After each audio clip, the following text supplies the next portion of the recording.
Hey, Tony guys here, popping in a little video.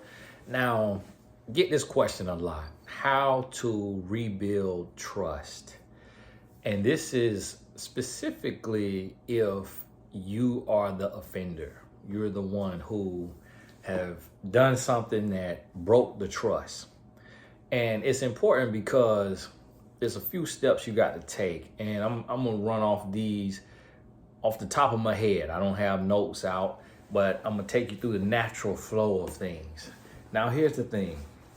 The first thing you have to realize when you have caused an offense, you've cheated, you've lied, you've stolen, you've omitted the truth, you've done something else that's worse or even a little less, whatever is deemed as an offense by your partner, that's up to him or her what offends them. And if you can see the validity in that claim and you say, you know what, that was wrong and it broke the trust and I gotta fix this, as long as it's understood and you can understand that, now you got a basis to work from. The first thing you got to understand is that what's coming out of your mouth, the apology and all of that, it may not land right away. So sometimes just being okay with the fact that your partner is feeling pain and going through, but being there. And what you have to understand by being there is being consistent. So reaching out and saying, I'm sorry. It gets thrown back in your face. You say, I'm sorry again. Thrown back in your face. Depending on your partner, that apology may fall on deaf ears for a week, 2 weeks, 3 weeks. This is in a little season of you asking yourself, how bad do you want the relationship? But it may fall on deaf ears. And in that, be okay with that. Especially if you know you did the wrong, you were in the wrong, they are hurting. Y'all forgive me, I got emails coming in. They're hurting, and you're trying to make up for it. Now, after it seems like some time has passed and you apologize again, and the apology lands, this is when you have to go through this space, this season of articulation. You got to express why you did what you did, how you did what you did, what were you thinking, what were you feeling, where were you operating from. You got to answer all of those questions. And what you have to realize is you may have to answer those questions 3 or 4 or 5 different times in different ways, because your partner is really trying to get an understanding of what happened. Now, there will come a point where it's like it's been drug out for too long and it's way too many questions, or it's where like you don't really want to know that answer. Like you really don't want the spelled out details of this situation, and you're trying to spare your partner from having nightmares for the rest of their life. You may face that, and that's when it comes down to a personal choice on what all needs to be told and how it needs to be told. Don't get into this place of, don't do what you know is going to make it worse.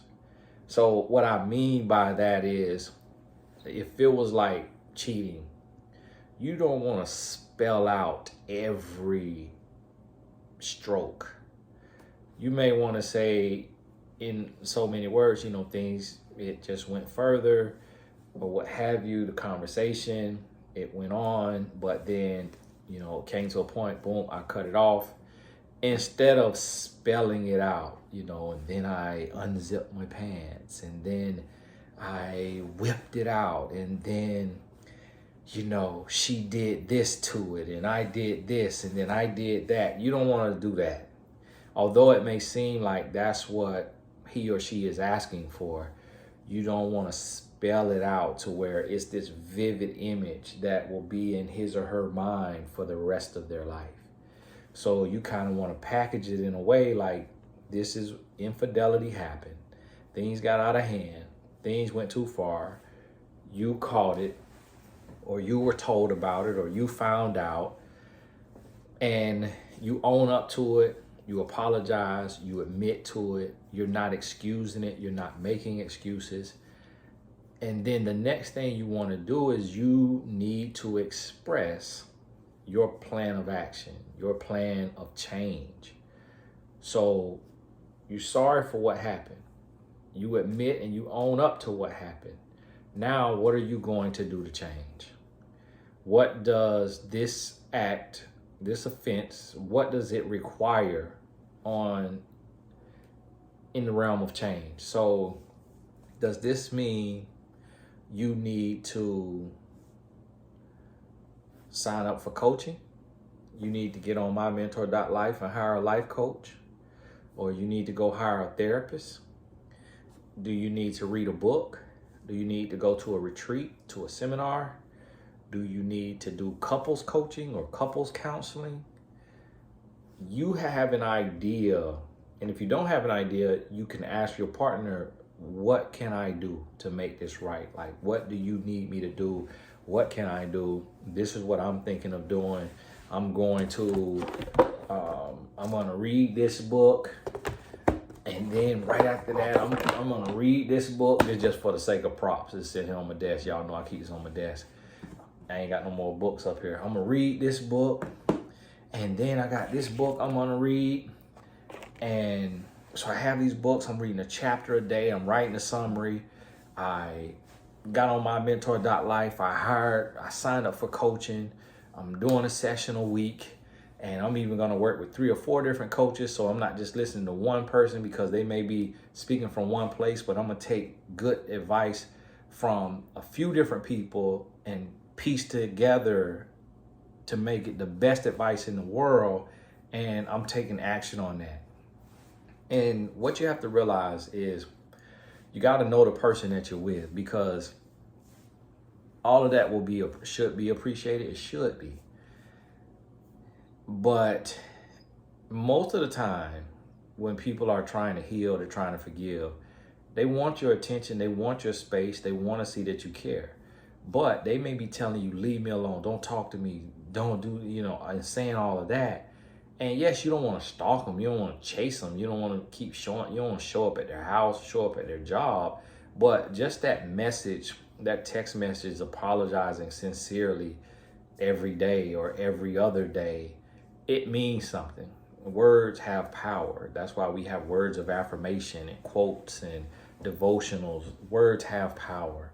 And so you sharing that and you showing up and just you getting outside of yourself. A lot of times when someone is hurting and they're lashing out, and they may yell, they may scream, they may be upset, they may be crying, they may be asking you a bunch of questions. A lot of times when we are the offender, what we tend to do is like get distance and just like, let me leave them alone. Let me give them space.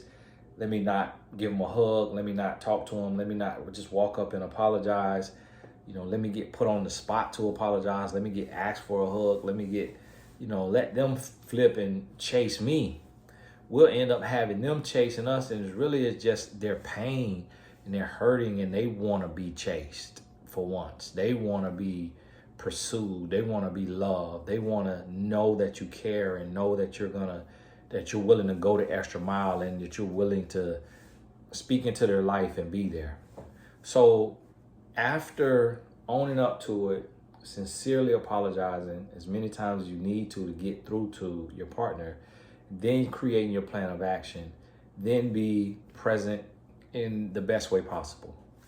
And it's going to be different from situations. So you can't take what I'm telling you and apply it to your specific situation if it doesn't fit specifically, and you'll kind of be able to tell. So that's why coaching is important, so you can spell out your situation. Because if you're in a situation where, let's say you put hands on your partner and he or she said, get away from me, that is different than if you cursed at them or if they saw a flirtatious text message.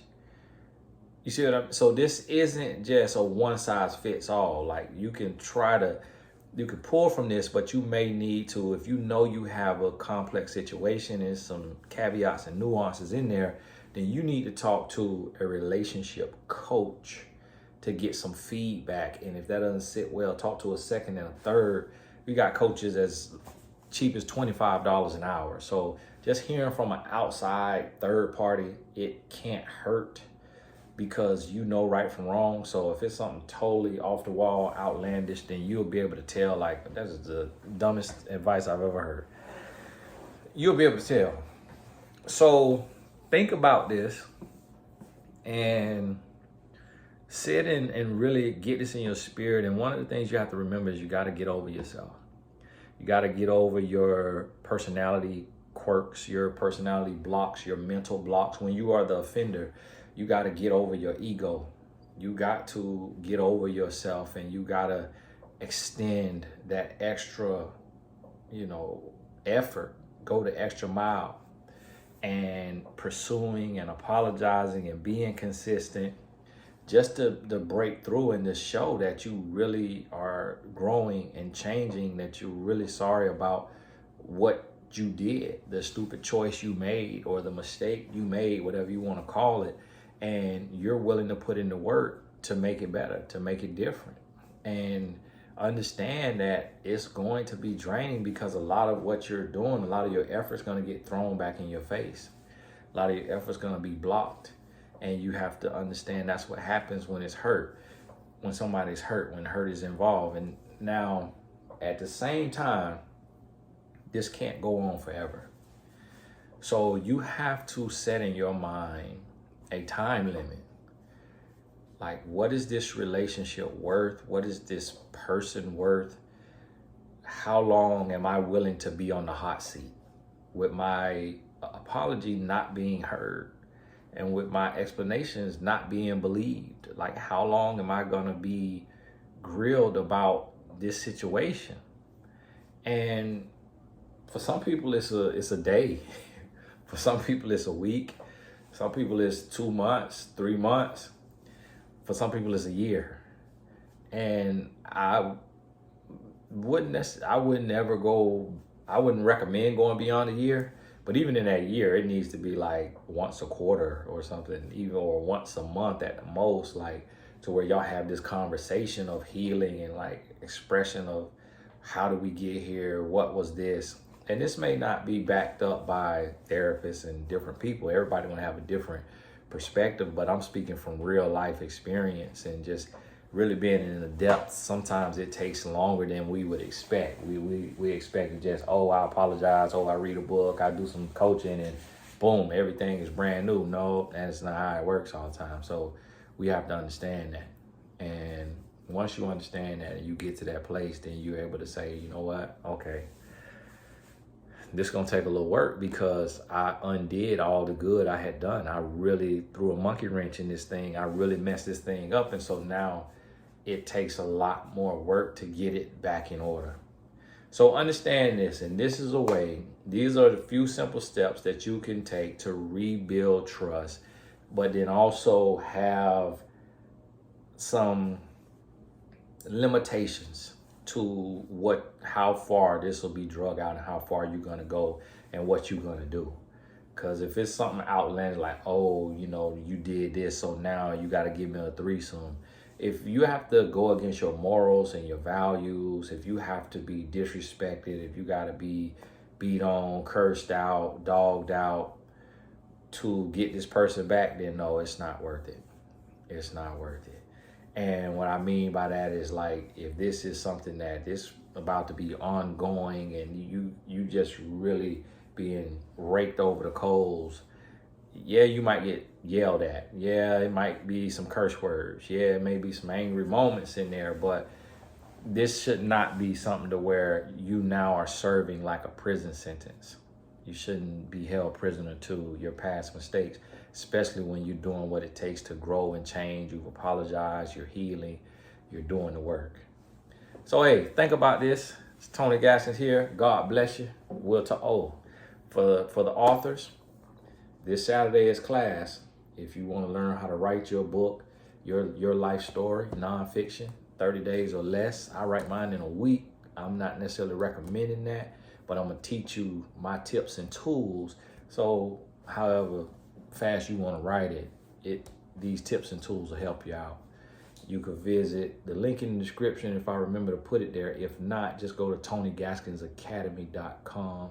And then also on there, you'll see for aspiring life coaches, the life coach training is on the academy, become a speaker, all kind of courses. If you're new to the channel or new to the academy, God bless you. We'll talk soon.